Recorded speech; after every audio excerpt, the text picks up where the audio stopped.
नमस्कार, India news के digital platform पर आप सभी का स्वागत है। आपके साथ मैं हूं वंदना रोही। जिक्र करेंगे पाकिस्तान का, तो जहन में आता है आतंकवाद, क्योंकि आतंकवाद को जिस तरह से पनाह मिलती है पाकिस्तान में, उसको लेकर पूरी दुनिया से फटकार पड़ चुकी है। उसके बाद भी पाकिस्तान अपने आर्थिक हालातों को सुधारने के बजाय आतंकवाद पर ज़्यादा तवज्जो देता है।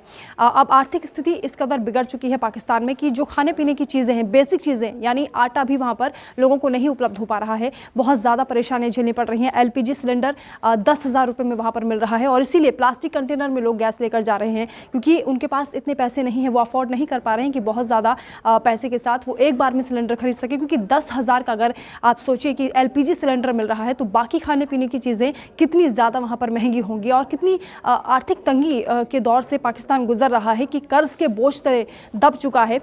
उसके बाद भी वो भारत को गीदड़ भभकी देता है। वहाँ की जो मंत्री हैं वो ये कहती हैं कि हमारे पास तो परमाणु है, हम उसको कभी भी इस्तेमाल कर सकते हैं। इस तरह की बातें शोभा नहीं देती हैं, खास तौर से तब जब आपके हालात इतने ज़्यादा ख़राब हों कि आप अपनी जो आपकी आबादी है, जो आपका मुल्क है, आप उसको आर्थिक लेवल पर मजबूत नहीं कर पा रहे हैं। लगातार मजाक का पात्र पाकिस्तान बन रहा है।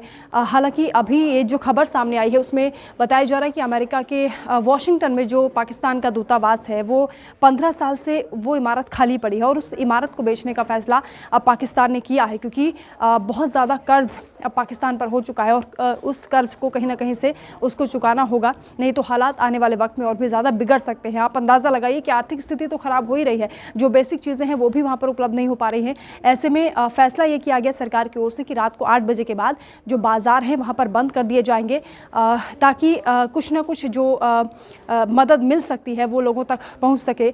हालाँकि ये एक कदम हो सकता है आर्थिक हालात को सुधारने के लिए, लेकिन कोई ठोस नीति पाकिस्तान को बनानी पड़ेगी। लेकिन यहाँ पर जो गौर करने वाली बात यह है कि बहुत से कम लोग ये जानते होंगे कि पाकिस्तान से बहुत सी चीज़ें हिंदुस्तान में भी आती हैं। भारत में 10 ऐसी चीज़ें हैं जो पाकिस्तान से बहुत ज़्यादा सप्लाई की जाती हैं, चाहे वो चमड़े की बात कर लीजिए, नमक की बात कर लीजिए, या फिर वहाँ का जो लाहौरी सूट होता है, या फिर वहाँ की जो ड्रेसेस होती हैं वो भी हिंदुस्तान में काफ़ी लोकप्रिय हैं।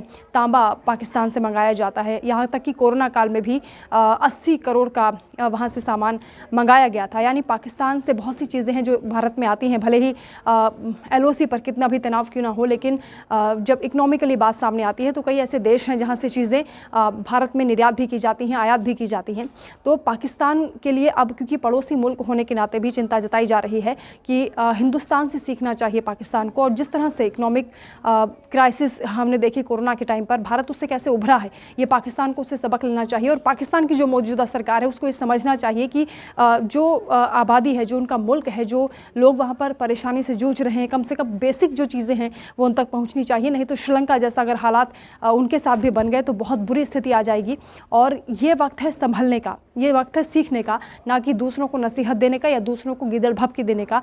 बजाय इसके कि आतंकवाद को वो पनाह दें, आतंकवाद को कहीं ना कहीं, क्योंकि जब वर्ल्ड लेवल पर भी जब दुनिया भर के जो देश हैं, राष्ट्र नायक जब एक साथ इकट्ठा होते हैं, तो पाकिस्तान वहाँ से भागने की कोशिश करता है, या फिर जब टेरर के खिलाफ कोई बड़ी मुहिम चलाई जाती है तभी पाकिस्तान उससे किनारा कर लेता है। तो पाकिस्तान में जो आतंकवाद है वो खुद ही उसकी नींव को कमज़ोर कर रहा है। तो पाकिस्तान को चाहिए कि इस वक्त कम से कम वो संभल जाए और अपने मुल्क की चिंता करे, आतंकवाद से पीछा छुड़ाए, अपनी आर्थिक हालातों को मजबूत करने की कोशिश करे।